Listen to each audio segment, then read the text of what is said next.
I'm honored to have you here, so sit back, relax, and enjoy the show.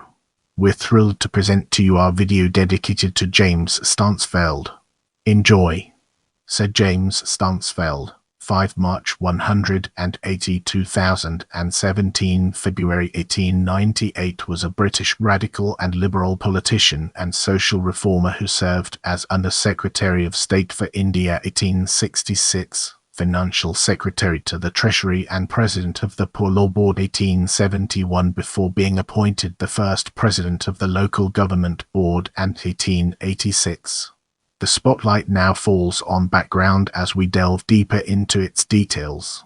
Stansfeld was born at Aix Road, Halifax, the only son of James Stansfeld Sr. and his wife Emma Rolfe, daughter of John Rolfe, minister of the Northgate and Unitarian Chapel, Halifax, and his wife, Dorothy.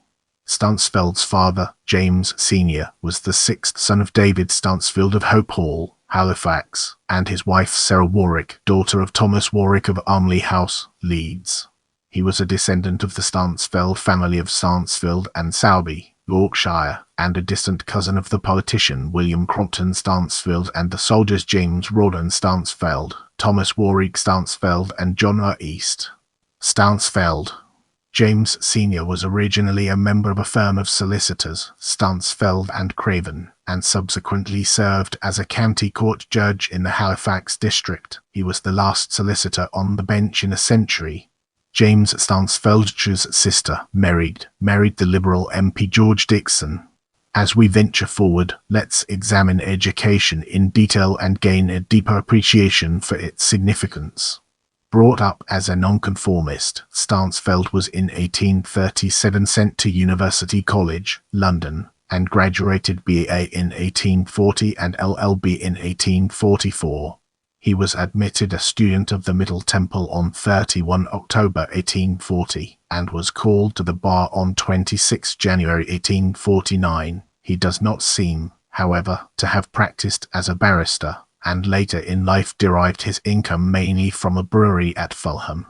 On 27 July 1844, Stansfeld married Caroline, second daughter of William Henry Ashurst, a radical and friend of Giuseppe Mazzini, to whom Stansfeld was introduced in 1847. They became close.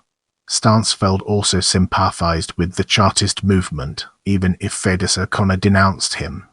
He took an active part in propagating radical opinions in the north of England, frequently spoke at meetings of the Northern Reform Union, and was one of the promoters of the Association for the Repeal of Taxes on Knowledge. In this section, we'll be peeling back the layers of political career to reveal its true essence. In 1859, Stansfeld was returned to Parliament as a radical member for Halifax, which he continued to represent for over 36 years. He voted consistently on the radical side, but his chief energies were devoted to promoting the cause of Italian unity. He was selected by Giuseppe Garibaldi as his advisor when the Italian patriot visited England in 1862. In 1863, he moved in the House of Commons a resolution of sympathy with the Poles. Stansfeld became Civil Lord of the Admiralty in April 1863.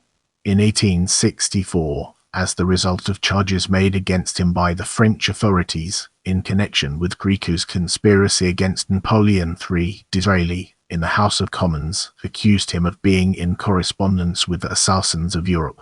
Stansfeld was vigorously defended by John Bright and William Edward Forster, and his explanation was accepted as quite satisfactory by Palmerston.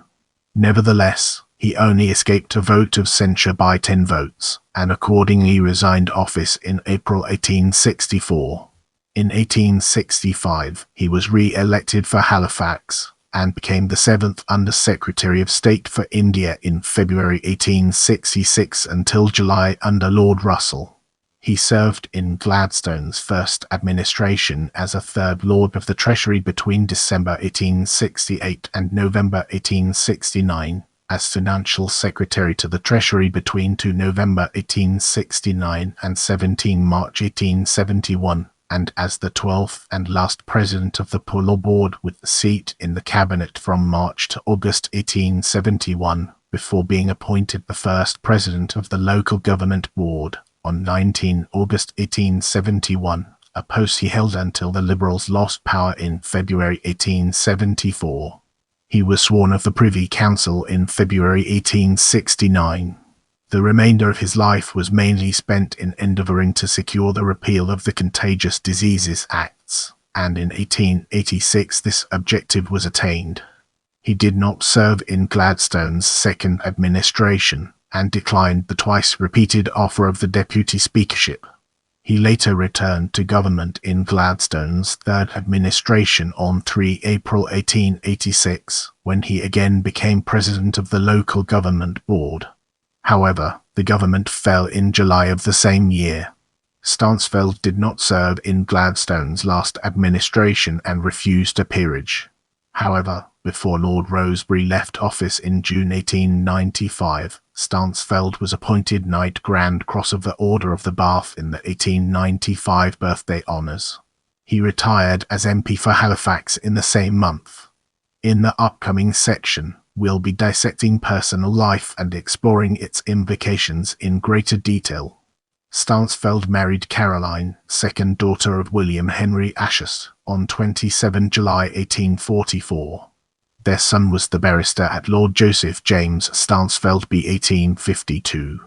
After his wife's death, on 22 June 1887, Stansfeld married his second wife, Frances, widow of Henry Augustus VII of Sydney.